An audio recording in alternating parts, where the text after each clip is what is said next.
nta kuboko kw'Imana kuba mu idini. Idini ni projet satanique yuzuye. Urumva?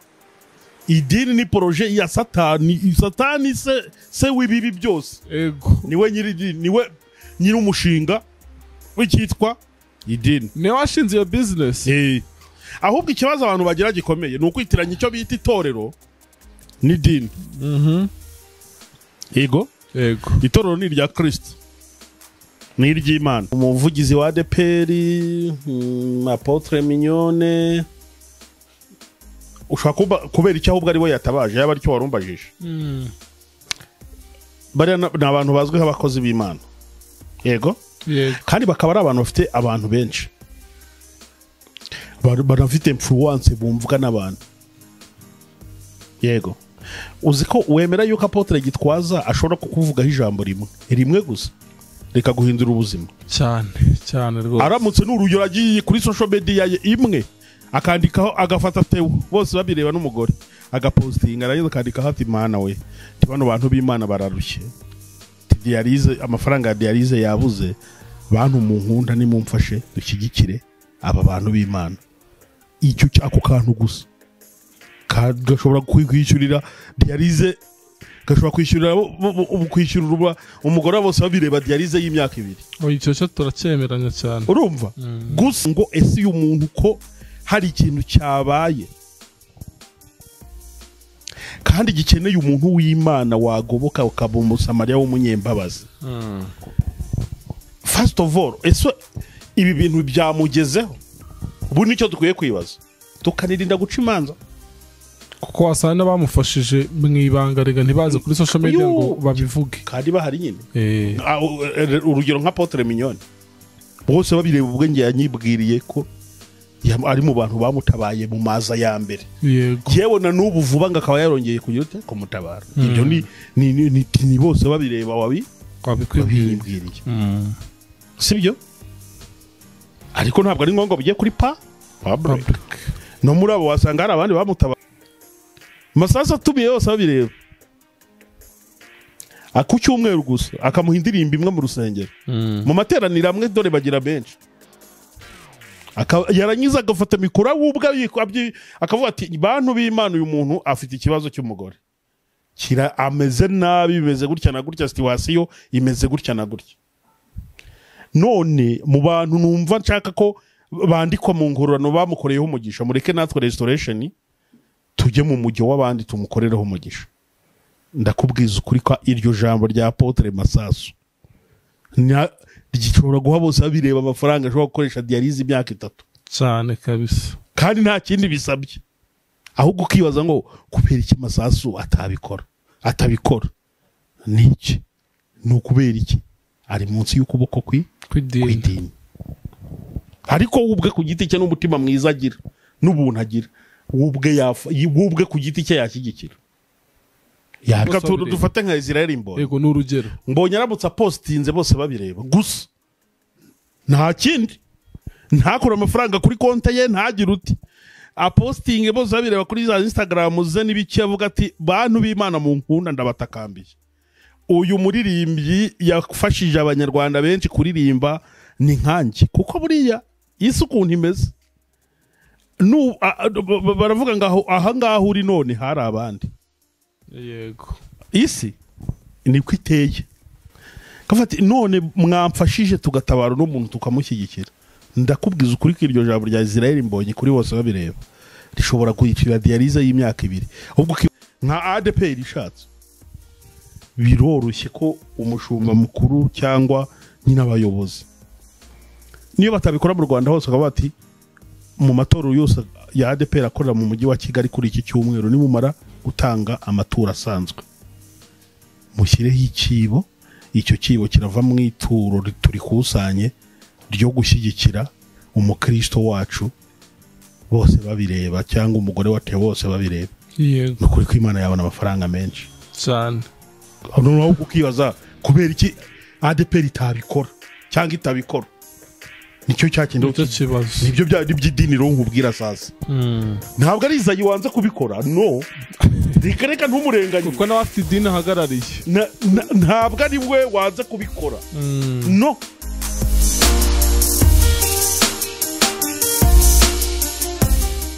ibihe byiza kuri mwe mwese mukurikiye Iyobokamana TV aho muherereye hose hirya no hino hatandukanye, tubifurize kugira amahoro y'Imana aho uri kutwumvira, abari mu Rwanda, abari ku yindi migabane itandukanye. Amahoro Uwiteka atanga akomeze abane namwe. Njyewe nk'uko bisanzwe ugarutse kuri kamera ndi Mugisha Simeo, ariko sinijye nyine nk'ibisanzwe, n'ubundi bari kumwe na Joel tuganira ku ngingo zitandukanye. Reka ntagire mwakira. Jo, amakuru ni meza, turashimira Imana, tumeze neza, imvura iragwa sava. Ya akavura ndabona kaguye mu mujyi wa Kigali. Imvura buriya ni umugisha, ni umugisha, ariko n'uburiya nubwo ari umugisha se burujya bika yuko imvura igwa ku isi bwa mbere yaje ari nk'igihano karya buriya ya no imwe yo yateye umwuzure buriya nibwo bwa mbere imvura iguye ku isi. Bibiliya niko ibivuga, umwuzure. ubu none imvura igwa bwa mbere yaguye mu Rwanda oya yaguye ku isi nyine, ariko uretse bavuga ko Nowa yari umunyarwanda wo ku Gikongoro. nta niho ukibimenya. reka Nowa yari umunyarwanda wo ku Gikongoro, ngo Adamu na Eva n'abanyarwanda bo mu Nduga hariya za Gitarama hariya babaye baragira rero imyuzure niyo yaje bajyana hirya no hino, nyine abantu bakwira isi baturutse mu Rwanda kuko ingobyi ya Edeni ni hariya muri Nyungwe hariya nyine ariko byashoboka kuko n'abageografike icyo bahurizaho bose bavuga yuko nyine ingobyi ya Edeni yari iri hano muri Afurika, ndetse bararese bakavuga ko ari muri aka karere k'ibiyaga bigari. Kuko nawe niba usenga ukabishyira muri logike, Afurika byaze bikoze niho hatangiriye umuntu wa mbere, Berisodor Imanite. Kuko impamvu muri Afurika ubuzima ni hantu bavuga ko ari ahantu honyine ikiremwa muntu cyashoboraga kuba kitambaye ubuzima bugakunda. Yego, ubwo rero ngira ngo nyine n'iby'abashakashatsi baba bagenda bavuga. Umupasiteri yitwa Christophe niwe wanditse igitabo nyine avuga ubwiru bw'ingobyi ya Edeni, nyine abisobanura byose, uburyo abantu batuye hariya za Gikongoro, Adamu na Eva ari abanyarwanda bo mu Nduga hariya Gitarama. iyo abantu babivuga uba wumva atari byo, kuko ari amateka kandi ari kure ko umuntu yayumva. Ariko biranashoboka nubwo ntaje kubihamya, ariko sapetre birashoboka. Byashoboka cyane. Icyo cyo ndakebera byashoboka cyane. Ariko nakari gaciyemo, tuba turimo tunatebya gake. Sasa uyu munsi ndagira ngo twiganirire nk'ibisanzwe. Hari ibintu byinshi biba biri gusirikira bitandukanye ku mbuga nkoranyambaga, ibyo umuntu agenda yumva, tukazana kugira ngo twiganirire, kugira ngo twungurane ibitekerezo, ndetse n'abari kutwumva nabo kugira ngo bakomeze kugenda bamenya amakuru amwe n'amwe atandukanye.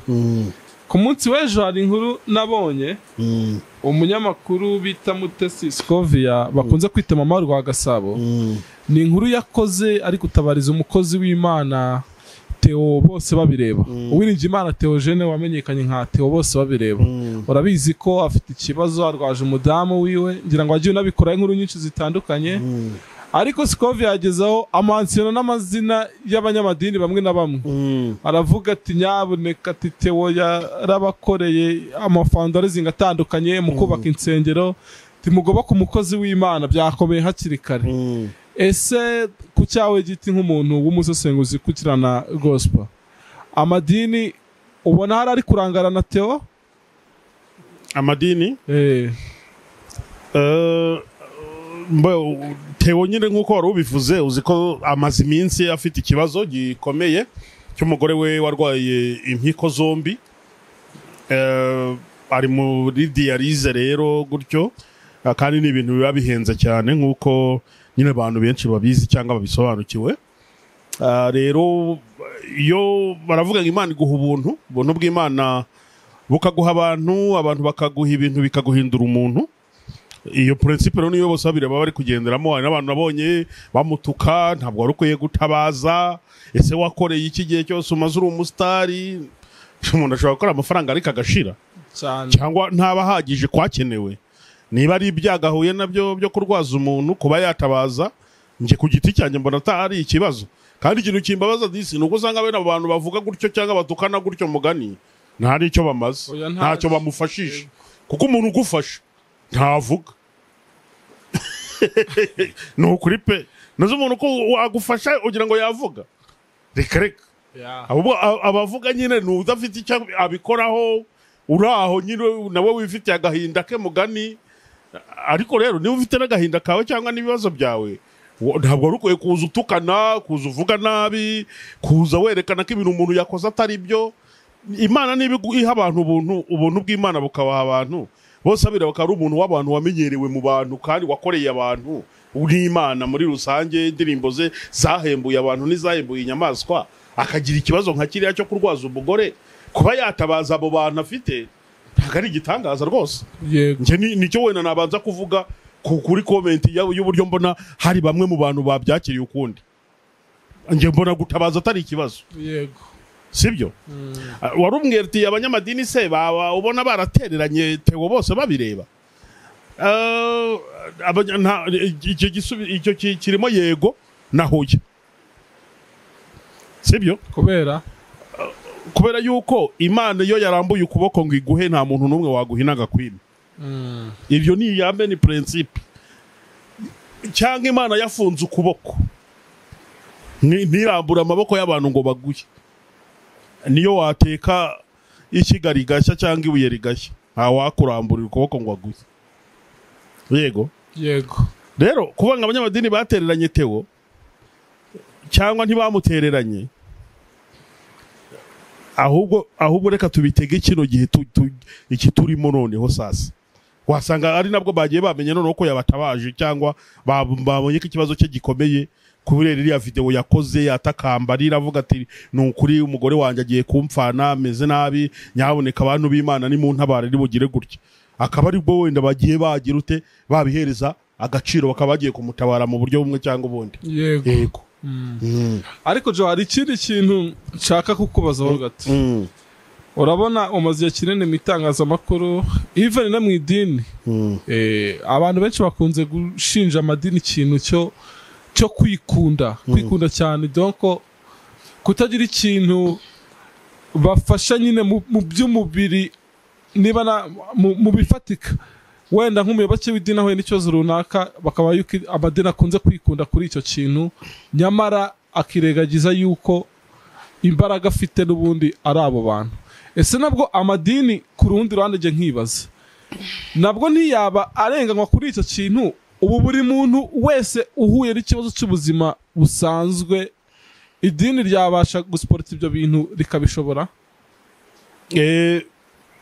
Ubundi rero buriya reka hubwire abantu bajya bamenya gutandukanya icyo bita idini n'itorero ry'Imana. Sidira kubivugira apari twirengagize n'iby'umuhanzi n'ibyatewo, nyine nibyo ndi kuvuga, kuwitwa urugingo rwose rw'itorero. Ubundi idini ikitwa idini, idini ni umushinga wa Satani.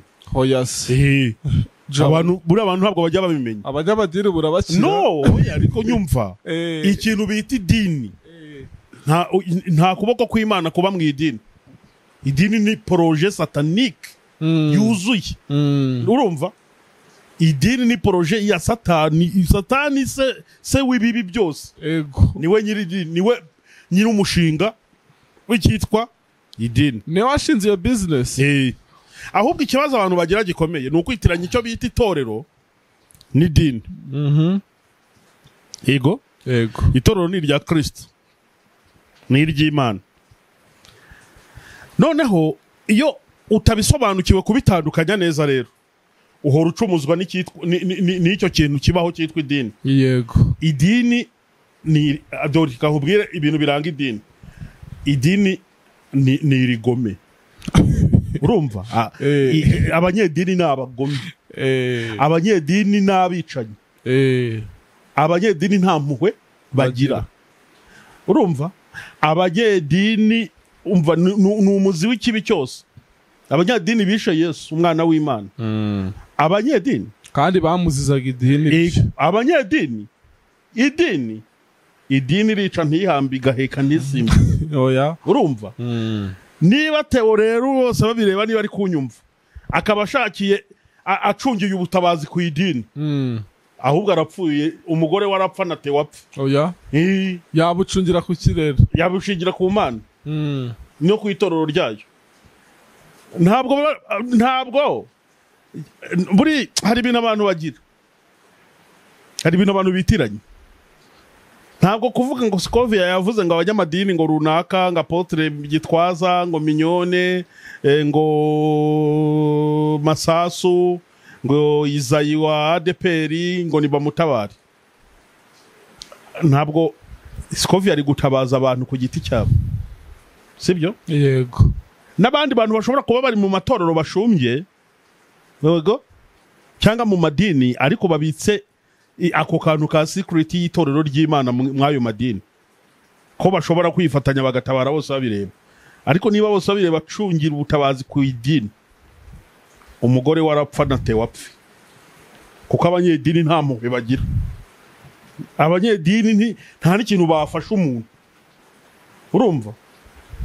Kandi ntabwo ushatse kuvuga yuko buriya, sindi gushaka kuvuga ko Masasu, Apotre Gitwaza, Mignone n'abandi bashombya ayo madini. Iryo dini ndi kuvuga rimeze gutyo, ntabwo ari aya tubona bashombye. Yego, urumva? Iryo dini ry'irigome ryo ry'umushinga wa Satani, ntabwo ari aya madini yaba bashomba ndi kuvuga. Bariya sinzi uko ndi bigusobanurire ngo ubize kubyumva. Oya, ndi kubyumva. Yuvuze idini ni ikintu kigari, ni kigari, nta cyiza wabona kivuye mu idini. Yego, ahubwo icyiza kivuye kuva mu itorero ry'Imana rishobora kuba ryihishe mu idini.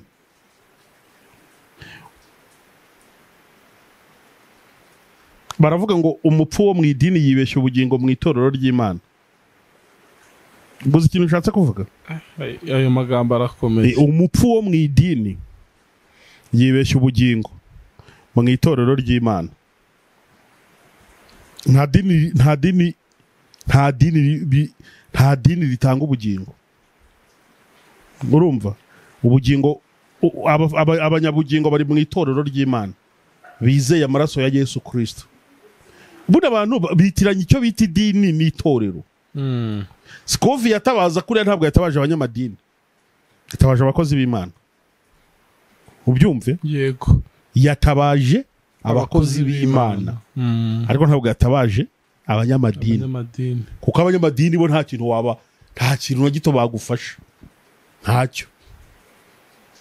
Uri kumva ubusobanuro? Ndi kukubwira ibintu bikomeye birimo filozofi nyinshi, ku buryo kuza kubyumva birakugora. Nureba nawe urasigara, n'abari kudukurikirana nabo baravuga ati ishoboye ibintu avuze se noneho ni ibiki. Ntabwo icyo bita idini nta butabazi bwava mu idini, kuko idini rikora nabi gusa.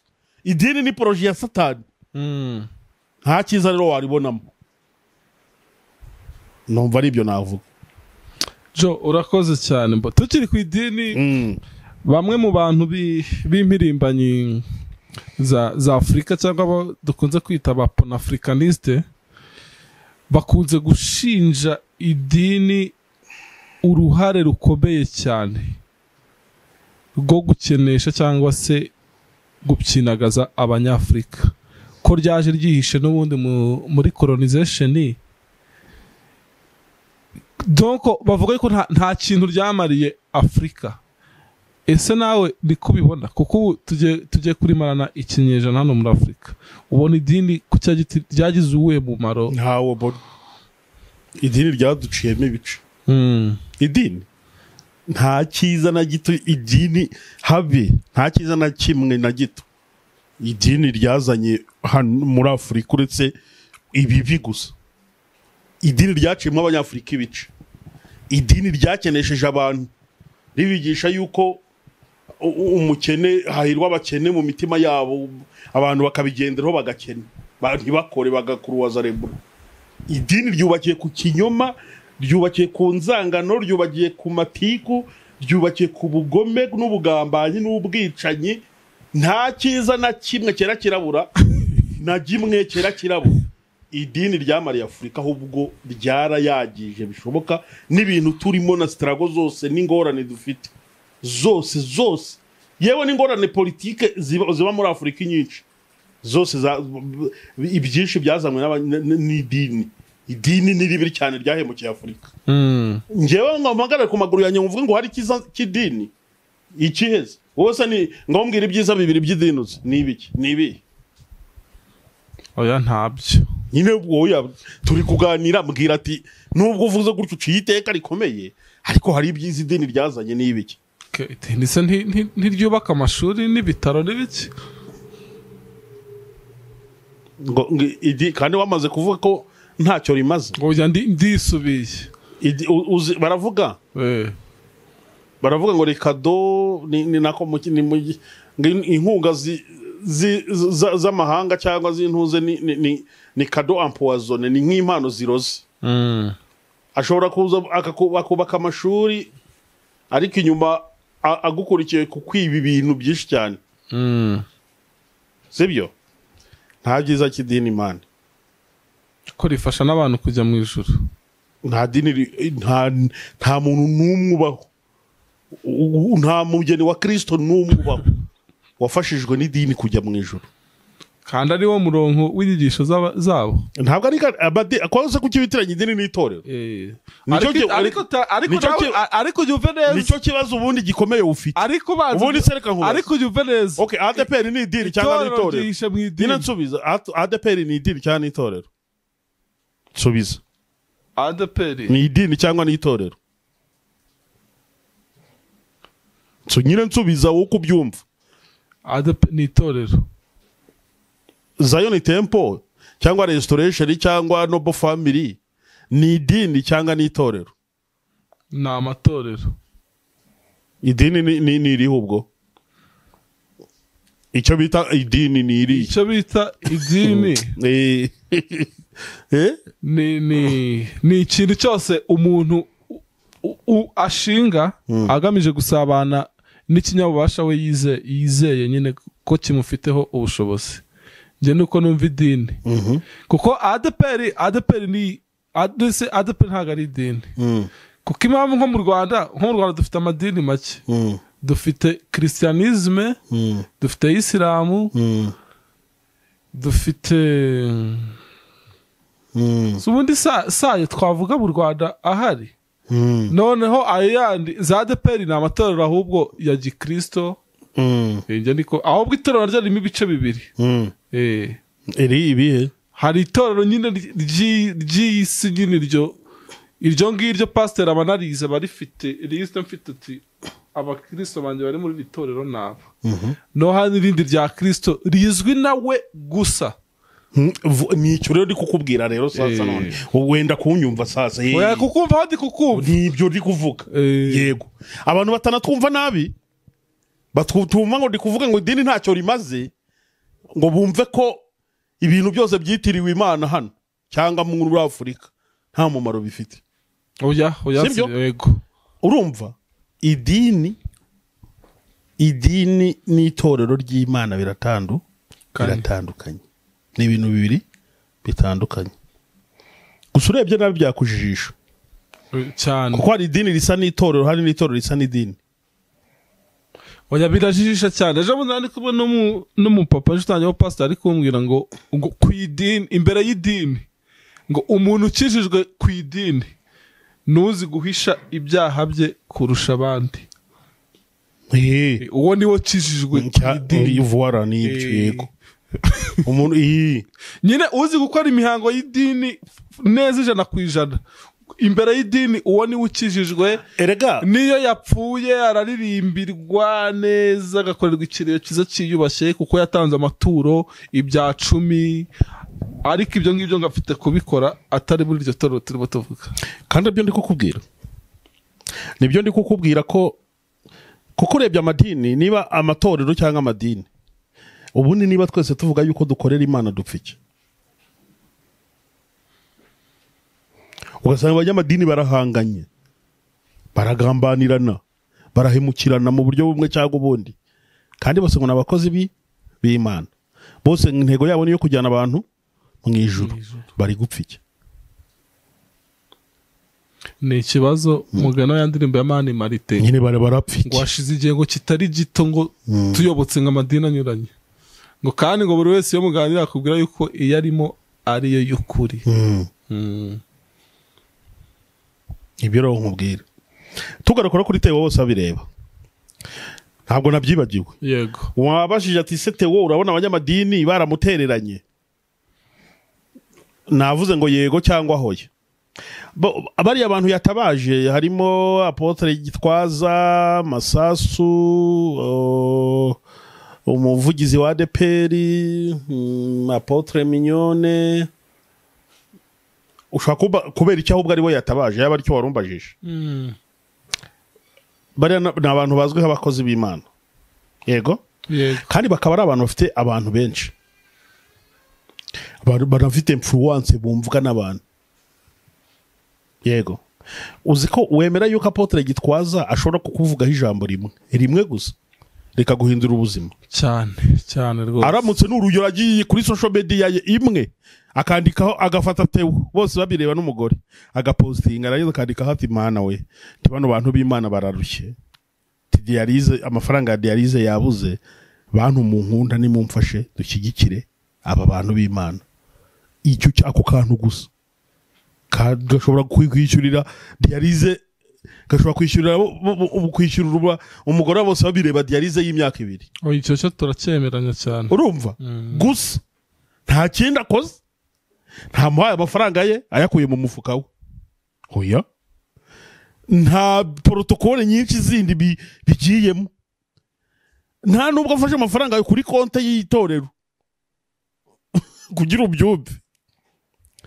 Ariko kubera ko agaragaye ko amutabarije gato gutyo, kandi ubundi niyo impamvu Sikovi yabavuze kuri iyo muri situation nk'izo, ubundi niho twagombye kurebera icyo bita, niho umukozi w'Imana yagombye kugirira ntabwo umukozi w'Imana dukwiye kubirebera gusa kuri Bibiliya, ku ijambo ry'Imana yabwirije, nyine oya, ahubwo dukwiye kureba ngo ese uyu muntu ko hari ikintu cyabaye kandi gikeneye umuntu w'Imana wagoboka ukaba umusamariya w'umunyembabazi. First of all, ese ibi bintu byamugezeho? Ubu nicyo dukwiye kwibaza, tukanirinda guca imanza, kuko wasanga bamufashije mu ibanga rega ntibaze kuri social media ngo babivuge, kandi bahari nyine. Urugero nka Apotre Mignone, bose babireba ubwenge yanyibwiriye ko ari mu bantu bamutabaye mu maza ya mbere. Yewe na n'ubu vuba ngo akaba yarongeye kugira ute kumutabara. Ibyo ni bose babireba wabikwibwiriye, sibyo? Ariko ntabwo ari ngombwa bijye kuri public. No muri abo wasanga hari abandi bamutabaye bakaba batarabizanye ku karubanda, kandi na Sikovi kubivuga kuriya nta kosa na rito yafite, sibyo? Kuko ari gutabariza umuntu wakareba abantu bafite influence cyane, kavuga ati iyo duhera kuri aba ngaba. Yego, Ministeri y'ubuzima, Apotre Gitwaza nyaboneka tabara, Apotre Masasu wo kabyara we tabara, Mignone nyaboneka ari mutabare, ADPR ifite itorero nka ADPR ishatse, biroroshye ko umushumba mukuru cyangwa nyina abayobozi niyo batabikora mu Rwanda hose akaba bati mu matorero yose ya ADPR akorera mu mujyi wa Kigali kuri iki cyumweru nimumara gutanga amatura asanzwe mushyireho ikibo, icyo kibo kirava mu ituro turi kusanye ryo gushyigikira umukristo wacu, bose babireba, cyangwa umugore wate bose babireba. Yego, nukuri ko Imana yabona amafaranga menshi cyane. Noneho ukibaza kubera iki ADPR itabikora?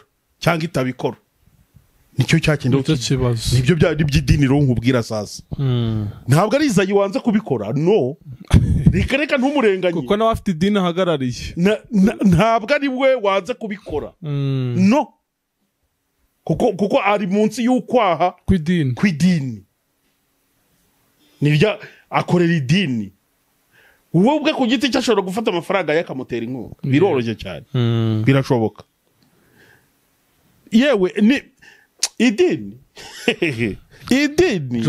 ni topic tuzakoraho idini ni ikintu kiremereye abantu idini yara isha kubera iki ukibaza wayi kuki Masasu atabikora Masasu atumiye yose babireba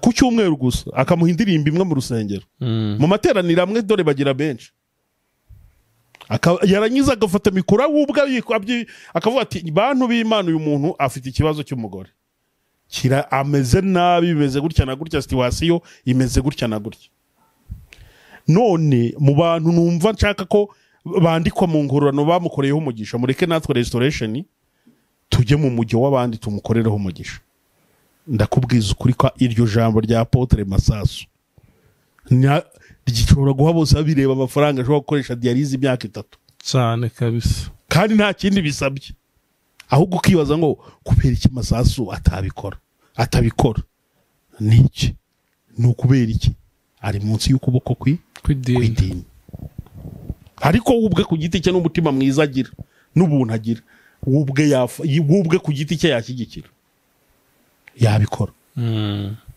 we ku giti cye yashyigikira ahubwo kuki abantu bafite insengero bose batabikora gutyo kandi tewe akaba ari umuntu wagiye ubafasha kuririmba ubafasha mugani mu biterane byabo bikomeye wagiye ubafasha mu buryo butandukanye wagiye ufite abatafashije yitabiriye ibitaramo byabo n'ibiterane yabafashije mu ndirimbo yagiye asohora n'ibiki byose n'abantu b'abakristo bamwe hari abakijwe kubera izo ndirimbo ntacyo atakoze ariko ukibaza kuki bose babireba apfira mu maboko y'abanyedini bamureba kandi abanyedini bakatwigisha ko ikintu cya mbere dukwiye kwita hari urukundo urumva kugira neza idini ryiza niryita ku mfubyi n'abapfakazi bakabitwigisha bakabidusomera buri gihe ariko haba kese nk'ingi ukabona buri wese yahunze wibaza no kubera icyo ni idini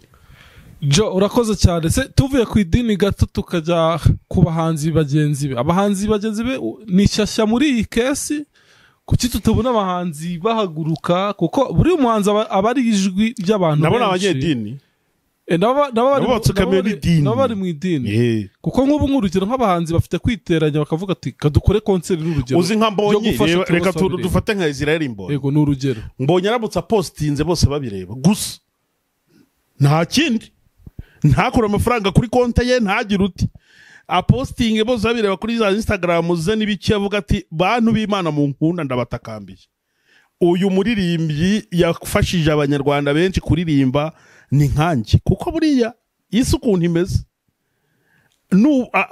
baravuga ngo aha ngaho uri none hari abandi yego isi niko iteye kafati none mwamfashije tugatabara n'umuntu tukamushyigikira ndakubwiza ukuri ko iryo jambo rya Israel Mbonyi kuri bose babireba rishobora kuyicira dialyse y'imyaka 2 ahubwo ukibaza kuki Mbonyi abireba akabyirengagiza ugasanga hari n'ibyo postinga bitari nyine bitari kesi iremereye gutya yo gukoreramo ingororano ariko ukabona arabyirengagiza ukagira ngo nta n'ibyo azi na gato nyamara mwahura kakobwa ati sha wa mugabo we ndakwemera waramfashije sha isi idini bose impamvu batabikora bari munsi y'ukuboko kw'idini naho ubundi si uko Mbonyi ari umwana mubi anagira n'impuhwe aranafasha ngenda bizi pe njya nibuka mujyana ku mukecuru wari umeze nabi wagize gute ajya kumufasha aramuremera umukecuru arishima